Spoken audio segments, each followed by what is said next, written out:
It all started 100 years ago. 100 years. Now, that's a long time to have been in business. Well, just think of it. Australia became a nation, well, less than 90 years ago. We've had 2 world wars. We've had a Great Depression, man on the moon, the birth of the computer age, and all those other things. When John Mayne and Nickless started their parcel carrying business in 1886, they used the horse and cart to deliver goods around the city of Melbourne. Mayne and Nickless had a good grounding in the transport business, working for William McCulloch, an operator of riverboats, parcel delivery services and coaches. Mayne Nickless's business grew, and within 7 months, they'd taken over the express parcel business of their old employer, McCulloch. But good times were followed by bad, and by 1915, Mayne Nickless Motor Carriers, as the firm was now known, had gone broke. Nickless had died, and John Mayne had long since disappeared. What remained of the company was bought by a customs agent, Mullally and Byrne. Some 9 years later, Mayne Nickless was reborn when Charles Davis bought the company from Mullally and Byrne. And that started Mayne Nickless on the road to where it is today. The son of a Sydney transport company owner, Charles Davis floated Mayne Nickless as a public company. Charles Davis's son, Ralph, who was managing director for 18 years and chairman for 9, recalls those days. My father came to Melbourne in July or August 1924, having been a partner with his father in the J.B. Davis Carrying Company in Sydney. But my father wanted to do his own thing. So he made his way to Melbourne about that time and looked around to see what he could do down here. As far as I can make out, he had no specific plans.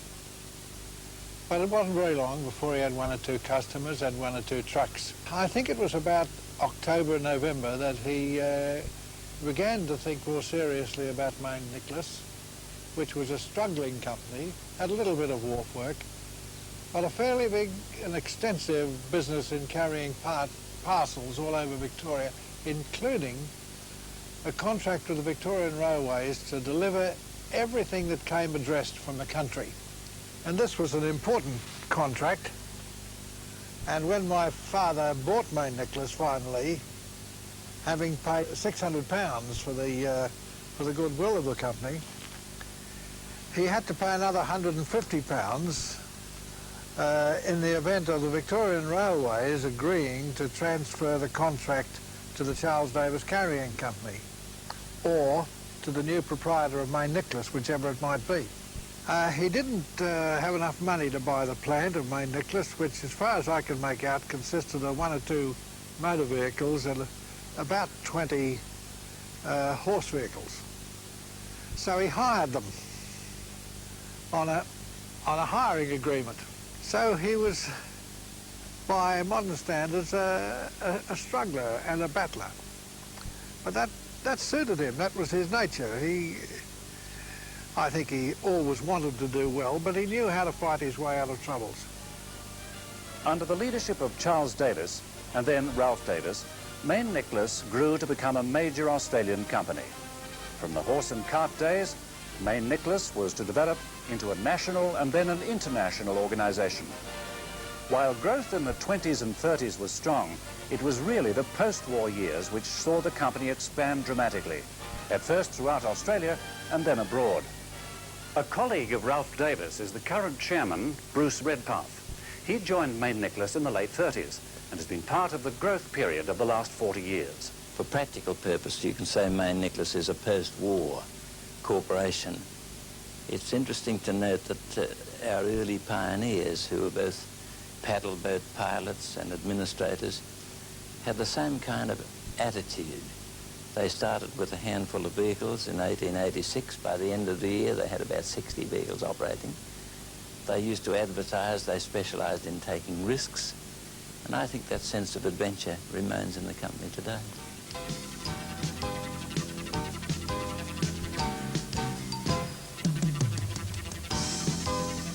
In the mid-70s, Mayne Nickless decentralised. That is, it split itself into a number of businesses with their own names and identities.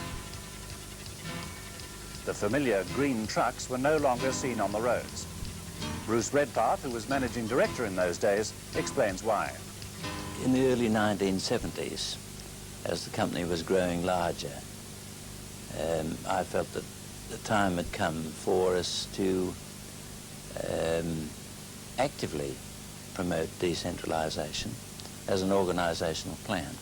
Well, decentralisation was identified as a means of serving the customer better. Let's look at the company today. The green trucks might have gone, but our role in the transport and distribution industry is bigger than ever, and our activities stretch across 4 continents. They range from Alaska to Tasmania, from England to the People's Republic of China. We continue to operate where we started, delivering parcels around the cities and suburbs. Today, it's not by horse and cart, but by radio-controlled couriers and taxi trucks. Yet, even the humble bicycle has a role in modern transport. But local transport means much more than parcel and messenger services. It also means big trucks and big loads. And it also means managing fleets for other companies. Here in Sydney, we manage fleets which carry everything from bottles to building materials. From local transport grew interstate and international operations. Australia was and is dependent on imports and exports, and on the ability to move goods between our major cities. In international trade, Mayne Nickless performs a wide range of tasks: freight forwarding, customs clearance, container preparation and handling, and many others. Containerization dramatically changed the face of this part of the transport industry in the late 60s. Today, Mayne Nickless offers a full range of container services: storage, rental, repairs, and refurbishing. It's all part of a total transport service. Moving goods all over Australia is another Mayne Nickless activity. We do it by road, rail, sea, and air. At this terminal, goods have been brought in by road and will be forwarded interstate by rail. At the other end, we will deliver the goods by road to their final destination. Express freight goes by air and by road. It's been one of the major growth areas of the transport task in Australia. A fast, reliable, overnight door-to-door service has become the expected standard. We also operate express freight businesses in Canada and England. This vehicle is on its way to Vancouver Island from the Canadian mainland. It is part of a national network providing fast services across Canada. These armoured cars are a familiar sight in the streets of our cities and towns. You can also see Mayne Nickless's armoured cars in the United States, Canada, England, and Papua New Guinea. In the United States, we operate the second largest armoured car business. We even build our own armoured cars, right here in Dallas, and these vehicles can be seen all over North America. This is a business in which Mayne Nickless is truly a world leader. In Australia, the history of the armoured car goes back to the late 30s. It was a logical extension of our transport operations. Mayne Nickless entered the armoured car business in Melbourne in 1938. The opportunity came about following a brutal daylight murder of a company paymaster collecting the cash in Richmond. The bandits got away with £130. And as a result of that brutal attack, Mayne Nickless decided to offer to the community of Melbourne a payroll delivery service. And that's how the thing started off, and it's grown from there. There was steady growth through until the 1970s. Then in 1970, Mayne Nickless acquired Metropolitan Security Services. At the same time, the Reserve Bank were taking over the responsibility for cash distribution on behalf of all the suburban banks. And at that time, Mayne Nickless was successful in getting the tenders in most capital cities, so combined with the acquisition of MSS and this additional work from all the banks, that was really the point that the business really started to show great signs of growth. It's probably fair to say that Mayne Nickless are the largest operator of armoured cars worldwide. Today, Mayne Nickless is involved in many aspects of the security industry, protecting people, premises and valuables. This central control room is the nerve centre of a major security network. It not only monitors alarms, it also controls a large team of people who are a deterrent to would-be criminals and who respond to activated alarms.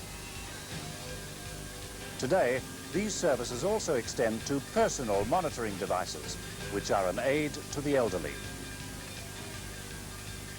Mayne Nickless provides security services in Australia, the United States and Britain. In Europe, we're in a joint venture security business, and our associated company in New Zealand is also in the security industry. Now, it might seem far-fetched, but armoured cars actually led Mayne Nickless into all of this. It started with computerized payrolls and led us to other computer services. Today, Mayne Nickless is the largest provider of computing services in Australia. While payrolls are still a major part of our business, we are also providers of accounting and information services, communications and network services such as videotechs and livestock marketing. So, at the end of the first 100 years, Mayne Nickless is a company with revenues of over $1 billion, employing around 23,000 people and operating in many parts of the world. And it all started with a small parcel delivery service operated by two men in a city around 50 years old. Many other businesses which started in those days have long since vanished. So what is it about Mayne Nickless? What has enabled it not only to survive, but to grow to the point it has today? Is there a Mayne Nickless philosophy? Managing Director Ian Webber. Yes, there is a Mayne Nickless philosophy, and it's one of excellence of service.